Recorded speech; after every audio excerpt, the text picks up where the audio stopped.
Whether you're getting married, you're a bridesmaid, or simply the guest of honor at a wedding this year, we've got the perfect wedding hairstyles for you this season. Ashley Augustus is the owner, hairstylist, makeup artist, Designer's Edge Salon and Spa in Southwick, and she joins us with ideas. Nice to have you here, Hi, Ashley. thank you. Introduce the models here that we have. So these are our lovely models. This is Katie, and on Katie, we do so many brides every year. So we specialize at Designer's Edge at bridal, updos, and makeup.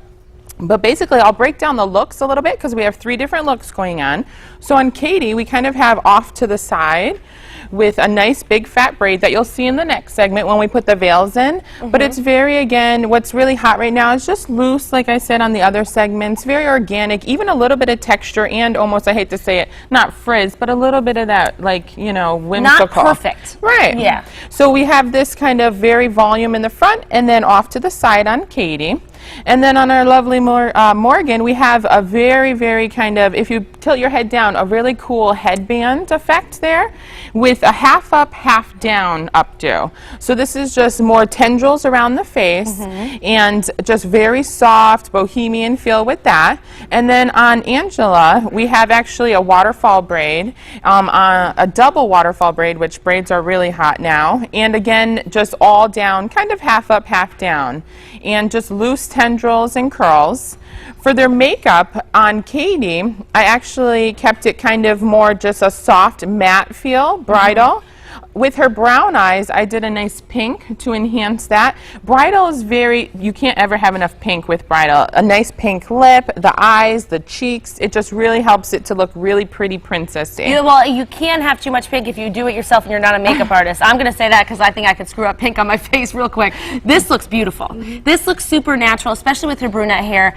It's very natural, and I noticed too there's not a lot of shine. Right. I just did a very light a glow on her skin because she has beautiful skin. We don't need to cake it up.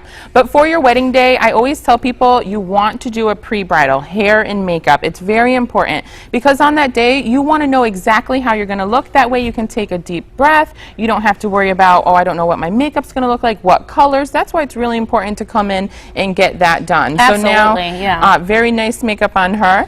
On Morgan, again, just a nice soft kind of golds on her eyes with a very light lip.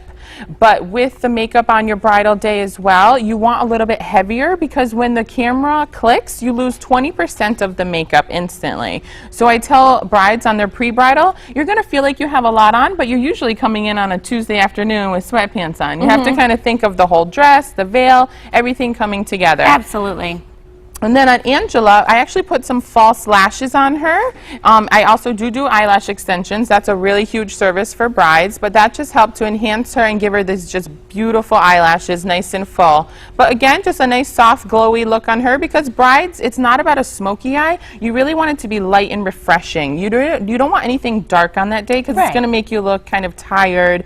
So I always stray brides away from that huge black smoky eye on that day. You want it to be look healthy and beautiful and not dramatic. I mean, unless you're going for the dramatic look, then go for it. I mean, everyone's look is different and your wedding day should be about what you want. But I think one thing that I noticed is all of them, their colors that you chose for them complement them. I mean, what Morgan's wearing may not look good on me, but it looks beautiful on her. So you have to know what works for you and your color. Yeah, you want to bring out their eyes, bring out their best features, but you don't want to make them not look like themselves because that's always the bride wants to look natural. They don't want their husband to not notice them. Right. So you want to look your best self, but not overdone. Exactly. So, and then coming up on the show, we're going to show everyone exactly where to place the veil on each of these hairstyles so that everyone will know exactly where that goes. Yes. And also a little bridal checklist, what to remember. Thanks so much, Ashley. Ladies, you look stunning. If only there was a nice event for you to go to now, right? Thanks so much.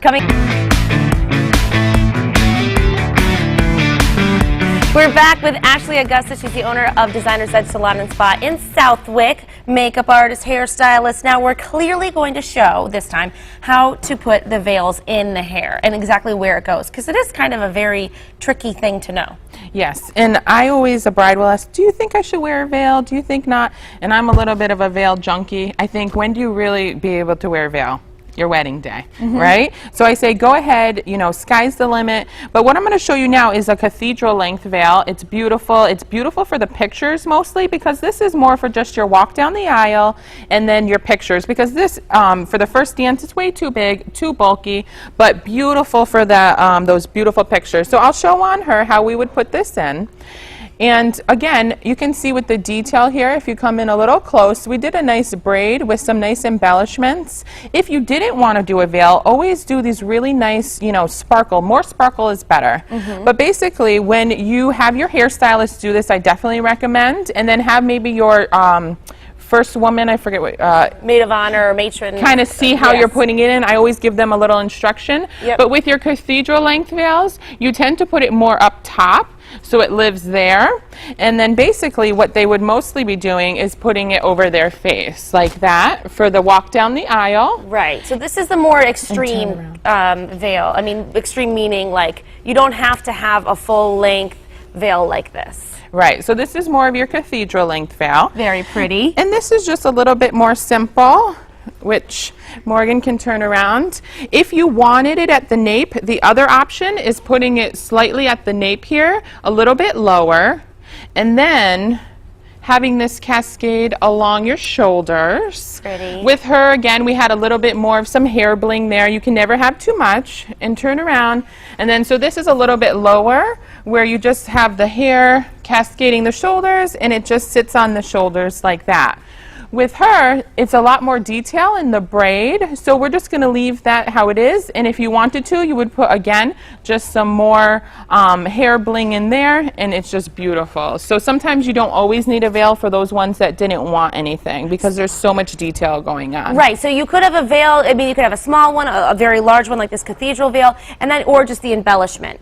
Now, when it's leading up to the wedding day, there's a lot to think about. I mean, and right when you get engaged, you start thinking about it. Actually, a lot of people start before they get engaged. What do you need to know in terms of beauty checklist? So I always say a year ahead of time, and some people say, wow, a year, but you really do want to book your hairstylist a year ahead of time. Make sure if you have lots of bridesmaids that you make sure they have enough hairstylists, whether you want on location or off location. If you're getting a destination wedding, you're going to need to find a salon that offers that. It is definitely more expensive, but it's really nice if you're having a beach wedding for them to all come to you. Right. You also want to do facials ahead of time. You want to do maybe some spray tanning, but I do recommend no facials 2 weeks before, just in case you have a reaction. The other great thing is eyelash extensions. What I find is all my clients come in usually 3 months to a month before, depending on their budget. That way you have them for your engagement photos, you have them for the Jack and Jill, you have them for your bachelorette party, so you're just looking hot the whole time. Yes. So basically, you also with eyelash extensions do want to make sure you get them ahead of time. Also for any reaction reasons. Yes, and so it sounds like it's really the whole journey that you want to think about, not just that one day. And of course, it's all about having fun and feeling beautiful no matter what you do. Make sure that you do what you love. Yes. Thanks, Ashley. And ladies, look so stunning. Thanks for being here.